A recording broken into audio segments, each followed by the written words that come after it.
So the first little thing on my note here, Kev, says, what I'm going to share comes with a qualifier. I'm not an expert. I'm not an expert, and I'm just interested. I'm interested in change. And my perspective on change doesn't come from that of being a relationship expert, although I've got a relationship, don't I? A marriage. Yes, you're going to test I'm not an expert. Thanks, dear. I'm not coming from a medical perspective either, yet a lot of the stuff that we're going to dive into is looking into the neuroscience behind change.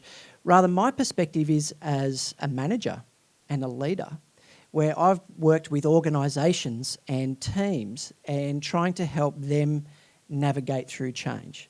And as you can imagine, for organisations now, it's incredible competitive advantage for an organisation not only to survive change, but to thrive through it. That makes a huge difference for organisations now, how they deal with change. And I think for us as parents and as spouses and individuals, the same's for us. With the rate of change that we're experiencing, this is a capacity that's good for us to develop in ourselves and in our homes. And one of the interesting things about organisational change is that teams and companies would still say that it's only about 25% of their change initiatives would they actually conclude have been successful. Yeah? About 3/4 they would say didn't achieve the results that they were intended to achieve. And that's even given the fact that the change management industry has been in place for around 3 decades.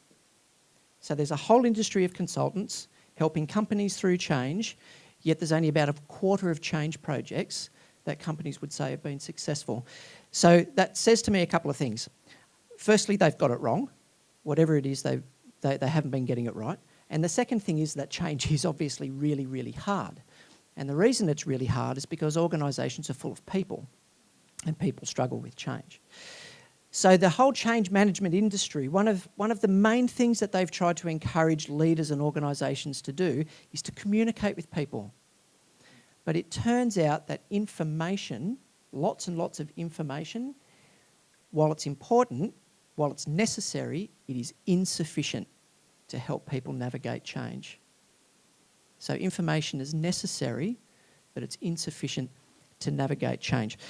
In recent years, the change experts, and Peggy Holman, that Kylie spoke about, she's one of them, she's right at the forefront of this, have been looking into neuroscience as if we can get a better understanding of what our brains are doing during change, then maybe we can help people and therefore organisations navigate change, and that's what we're going to dive into. So I want to introduce you to this idea of systems of protection and ask a question about these things. So justice and police systems, systems of law and order, regulatory and policy frameworks, workplace health and safety processes, ratings and classification systems. Hey, we love all that stuff, don't we? How are those things formed? So that's not rhetorical. How do we make those things? Why do we make them? What's the process by which we come up with these systems of protection? Listening to the public. Yep. When something goes wrong. Yeah. And so we've heard that. So the public said, we don't like what's going on here. There's something has gone wrong. How do we know it's gone wrong? What makes us think that whatever happened was a wrong thing? A sense of injustice, okay? It's kind of exactly what it is. See, individually and collectively, we live and we manage ourselves out of a story. You know, and as a society, we operate out of a story. And that story says that life should be fair and you should be safe when you go to work and you should get a reasonable pay for a good day's work. There's a story about each of these things. When I hire a movie, it should have these things and not these things in. There's a story, there's a set of beliefs and attitudes and principles, and we know when something doesn't fit that story. And if something doesn't fit that story, then we can create a system to make sure that it doesn't happen again. Yeah? Who's written policies? Yeah, we write policies because something went wrong, it didn't fit our story, and we want to have something written down to stop it from happening again, and then we can attach punishment or a fee to it, yeah? So there's a response. Now these things, how much attention do you have to pay for them to, how much attention do you have to pay for them to operate? Are you conscious of these things all the time? Or only when you might break them? They're operating 24/7, aren't they? So these things are protecting you 24/7. And you might have to comply with them, but that's not up to you to be conscious of those to make them work. What happens to them over time? What can happen to them over time? How do they evolve? What's that? Oh, there can be loopholes. Yeah, stuff can get through. Yep.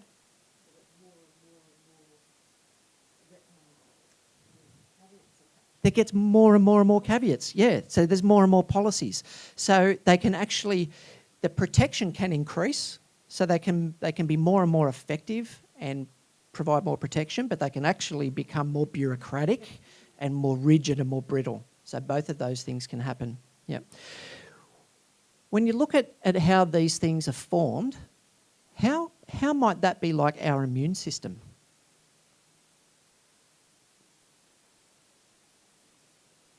Any ideas? Any similarities? It can break down over time. Resistance.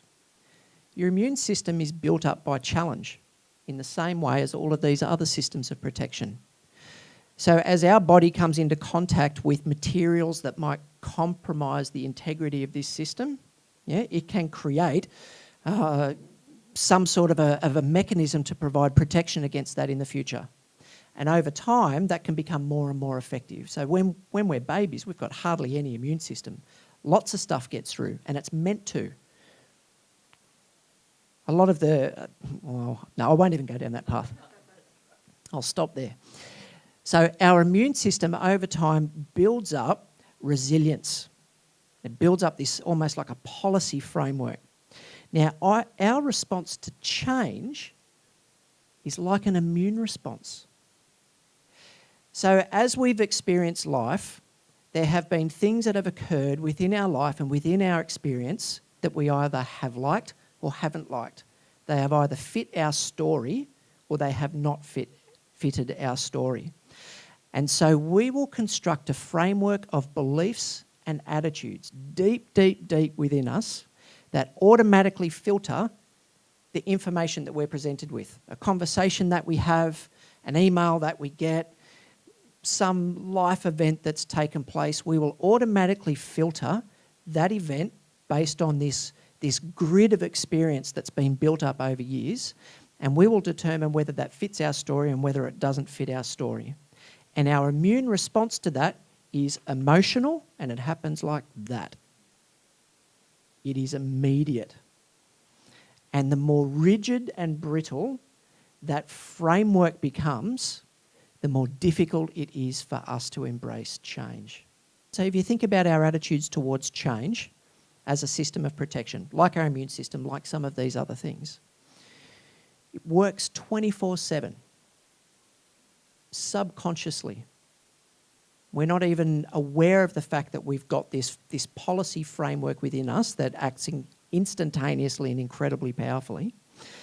And it's based on a set of convictions and beliefs that we may not have even surfaced. We might not even know what those convictions and beliefs are.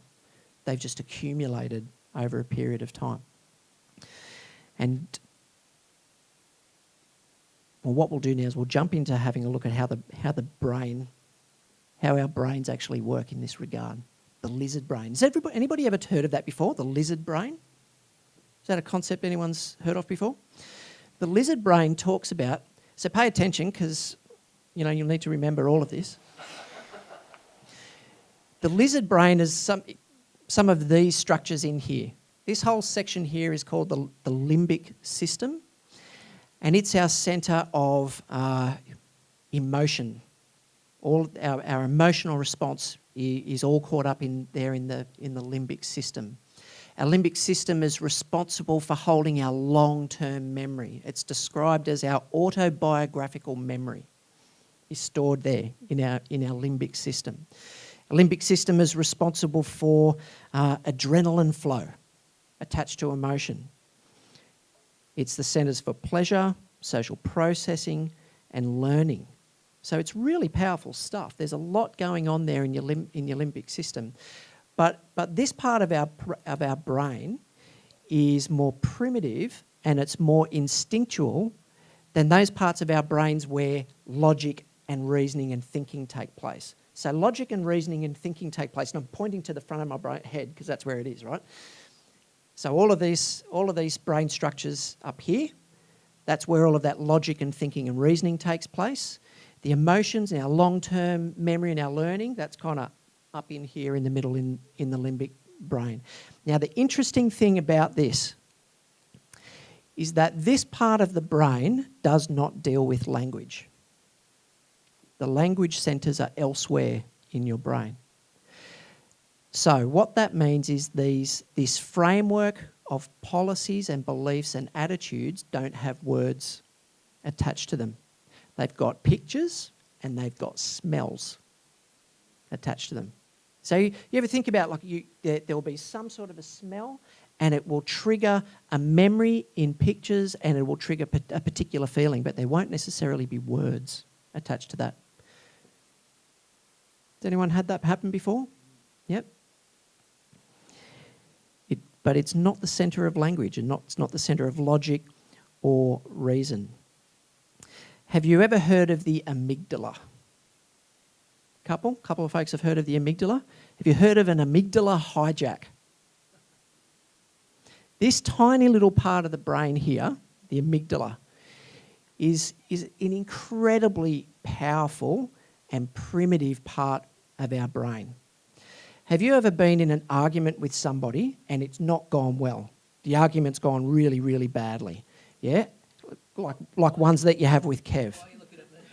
Okay, so you're having an argument with Kev and all of a sudden I can feel my heart start to beat in my chest. I feel as though the blood's all rushed out of my head. I can feel my face starting to get flushed. Have you ever had that before? Have you ever been in a situation where all of these things start happening in your body?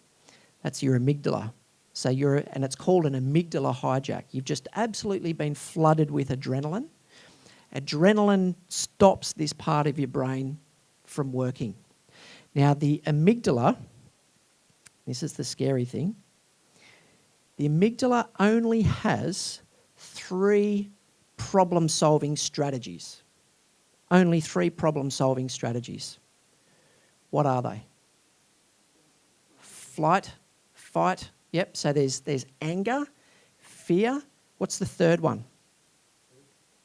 Sorry? Nope. Or if it is, that's a 4th. Sex. None of those are good change management strategies. Right? This centre of your brain is not your friend when it comes to managing change. Yet when you're faced with some sort of significant event, it's the part of your brain that's going to fire. And it minimises any activity in those parts of your brain that can actually help solve the problem. Not good problem-solving strategies at all.